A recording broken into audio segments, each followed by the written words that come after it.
Hello friends, welcome back to my channel SSC Cooking World.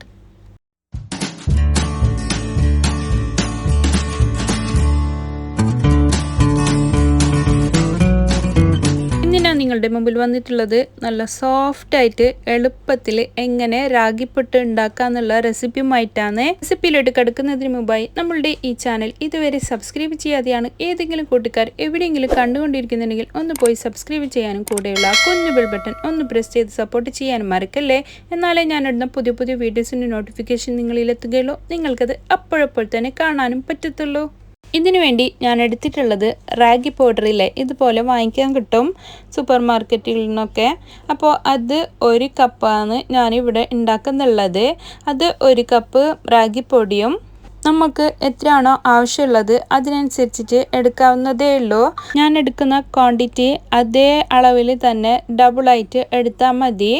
ഇത് 1 കപ്പാണ് ഞാൻ എടുക്കുന്നുള്ളത്. 1 cup ragi powder ഞാൻ മിക്സിയുടെ ജാറിലേക്ക് ഇട്ട് കൊടുത്തു. അതേ കപ്പിൽ തന്നെ 250 മില്ലിൻ്റെ കപ്പാണ് കേട്ടോ ഇത്.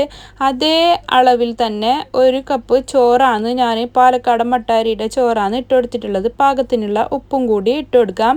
എന്നിട്ട് നമ്മൾക്ക് നല്ലപോലെ ഒന്ന് പൾസ് ചെയ്തിട്ട് ബ്ലെൻഡ് ചെയ്ത് എടുത്തിട്ട് വരാം. അപ്പോൾ ഇതുപോലെ ആയി കിട്ടും. നമ്മുടെ പുട്ടുപൊടിയൊക്കെ കുഴച്ചിട്ട് വെള്ളം നനച്ചിട്ടാകുമ്പോൾ എങ്ങനെ ഉണ്ടാവും അതേപോലെയാണ് ഇപ്പോൾ ഇത് കിടക്കുന്നുള്ളത്. ഇത് വറുത്ത റാഗി പൊടിയൊന്നും അല്ല കേട്ടോ, അല്ലാതെ തന്നെയുള്ള റാഗി പൗഡറാണ്. വേണമെന്നുണ്ടെങ്കിൽ നമ്മൾക്ക് ഇതിൻ്റെ സ്മെല്ലൊന്നും ഇഷ്ടപ്പെടുന്നില്ലെങ്കിൽ വറുത്തിട്ടും എടുക്കാം, കുഴപ്പമൊന്നുമില്ല. ഇത് എന്നിട്ട് ഒരു പുട്ടിൻ്റെ കുറ്റിയിലേക്ക് ആദ്യം തേങ്ങ ഇട്ട് കൊടുത്ത് സാധാരണ നമ്മൾ പുട്ട് ഉണ്ടാക്കൂലേ അതേ മെത്തേഡിൽ തന്നെയാണ് കേട്ടോ ഇത് ഉണ്ടാക്കുന്നുള്ളത്. അതിലേക്ക് തേങ്ങ ഇട്ട് കൊടുക്കാം, പിന്നെ ഈ റാഗിൻ്റെ മാവ് ഇട്ട് കൊടുക്കാം. എന്നിട്ട് നമ്മൾക്ക് 5 മിനിറ്റ് ടൈം മതി കേട്ടോ ഇത് ആവി കയറാൻ വേണ്ടിയിട്ട്.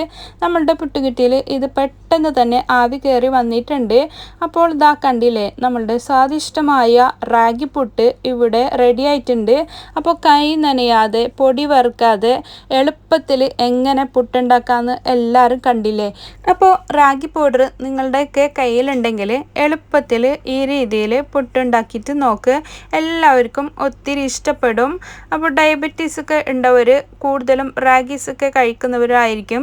അപ്പോൾ അവർക്കൊക്കെ എളുപ്പത്തിൽ തയ്യാറാക്കാൻ പറ്റുന്ന ഒരു മെത്തേഡ് കൂടിയാണ് ഇത്. എൻ്റെ റെസിപ്പി നിങ്ങൾക്ക് എല്ലാവർക്കും ഇഷ്ടപ്പെട്ടെന്ന് ഞാൻ വിചാരിക്കുന്നു. ഇഷ്ടപ്പെട്ടാൽ നിങ്ങളുടെ ഫ്രണ്ട്സ് ആൻഡ് ഫാമിലിക്ക് ഒന്ന് ഷെയർ ചെയ്ത് കൊടുക്കാനും ലൈക്ക് ചെയ്യാനും നിങ്ങളുടെ വിലയേറിയ അഭിപ്രായങ്ങൾ താഴെ കമൻറ്റ് ബോക്സിൽ കൊടുക്കാനും മറക്കല്ലേ. ഇനിയും ഒരുപാട് പുതിയ വീഡിയോസുമായി നിങ്ങളുടെ മുമ്പിൽ വരുന്നത് വരെ എല്ലാവർക്കും ബൈ. Thanks for watching.